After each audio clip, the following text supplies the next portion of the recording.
Voilà, bonjour les amis, nous retrouvons une fois de plus notre évangile de Jean, toujours au chapitre 8, cette fois-ci les versets 31 à 42.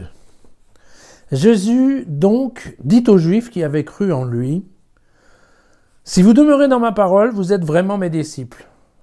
Vous connaîtrez la vérité, et la vérité fera de vous des hommes libres. » Et ils lui répliquèrent, « Mais attends, nous sommes la descendance d'Abraham et jamais personne ne nous a réduits en esclavage. Comment peux-tu prétendre que nous allons devenir des hommes libres ?»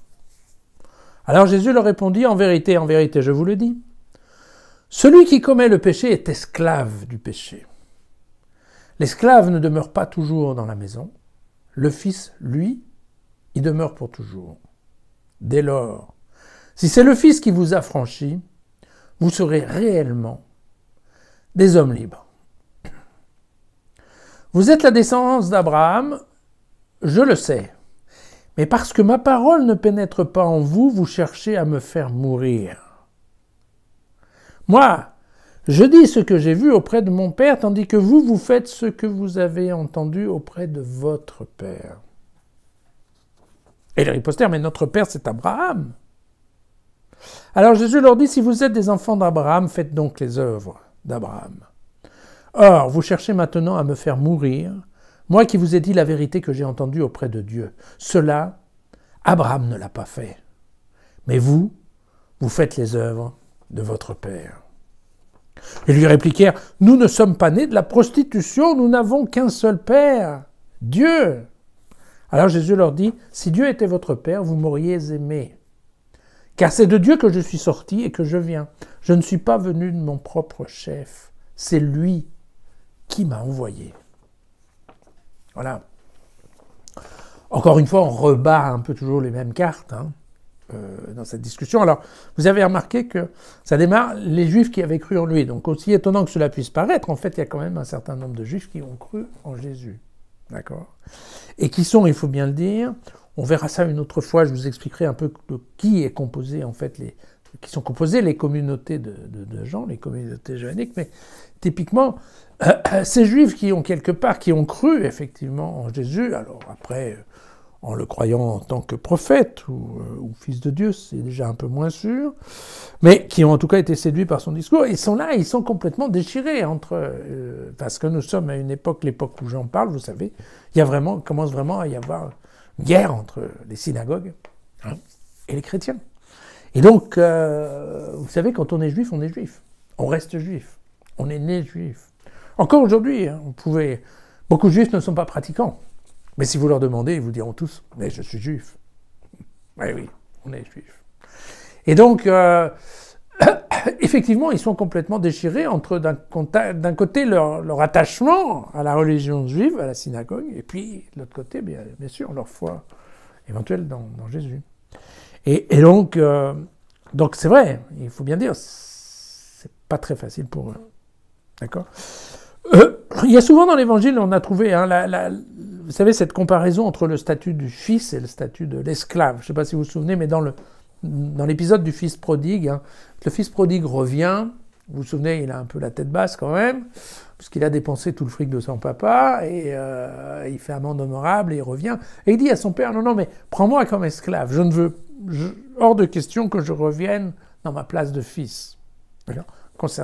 Et le père, vous vous souvenez, fait question de, non, tu rentres comme fils, puisqu'il lui donne, je ne sais pas si vous vous souvenez, il lui donne un anneau, pour bien montrer qu'il est le fils du maître. Et donc, vous voyez, cette question, alors, pourquoi, vous vous souvenez, c'est par rapport à la maison, tout ça, c'est en effet, voilà. Vous vous souvenez qu'un esclave, normalement, il est là pour travailler 6 ans et que la 7e année, éventuellement l'année jubilaire, il peut partir. Alors, il peut aussi décider de rester. S'il décide de rester, d'ailleurs, on lui perce l'oreille pour bien montrer qu'il a choisi d'être esclave à vie, et à ce moment-là, il peut rester tout le temps dans la maison. Le fils, lui, c'est automatique, le fils reste toujours. Donc c'est vrai qu'il y a un moment où, dans une maison, même si le père meurt, le fils reste, et si le fils affranchit effectivement un esclave, eh bien l'esclave est affranchi, au même titre que si ça avait été le père qui l'avait fait. D'accord ? Donc c'est bien ça dont on nous parle.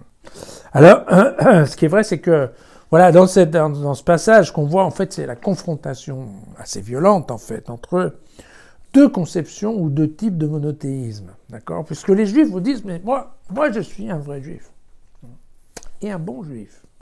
Donc je crois dans le Dieu unique. Vous vous souvenez, la fameuse prière du Shema Israël. Je crois en un seul Dieu. Voilà. Et donc, je crois en un Dieu unique. J'ai été fidèle à la loi. Je n'ai jamais fait le culte aux idoles. Et donc, quelque part, je suis typiquement dans la lignée. Dans la lignée des Juifs.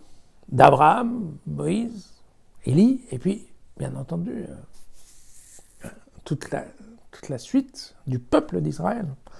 Et donc, quelque part, il vous dit, les Juifs me disent, mais moi, ok, voilà, je viens de là. Et donc, évidemment, les Juifs sont attachés à une notion héréditaire de la religion, de la foi. D'accord? C'est parce que leur mère était juive qu'ils sont devenus juifs. Et donc, c'est ça ce qui compte, c'est le lien de sang. Et par rapport à ça, par rapport à cette notion de monothéisme-là, Jésus a tendance à dire, mais non, attendez, la question génétique, on s'en fout. C'est pas ça ce qui compte. Ce qui compte, c'est vous écoutez, vous obéissez, vous faites. Et c'est ça ce qui fait qu'on est enfant de Dieu. C'est pas parce que notre mère était juive et notre grand-mère. Non, non. Si vous faites ce que Dieu vous dit de faire, eh bien à ce moment-là, vous faites partie de la famille de Dieu. Et donc, vous voyez qu'il y a très clairement une confrontation qui est faite à ce niveau-là. Aujourd'hui, on dirait voilà, que, en effet, un certain nombre de gens qui ne sont pas nés juifs peuvent être considérés en fait, comme des enfants adoptés, on dirait, hein par Dieu.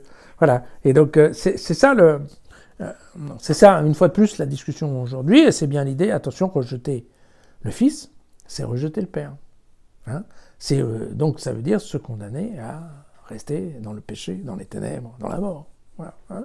On retrouve en effet toujours un petit peu les mêmes 4 ou 5 idées qui sont les idées de base de gens qui nous sont toujours un peu mis d'une manière ou d'une autre. Mais enfin, ça reste, je dirais, un travail relativement habituel.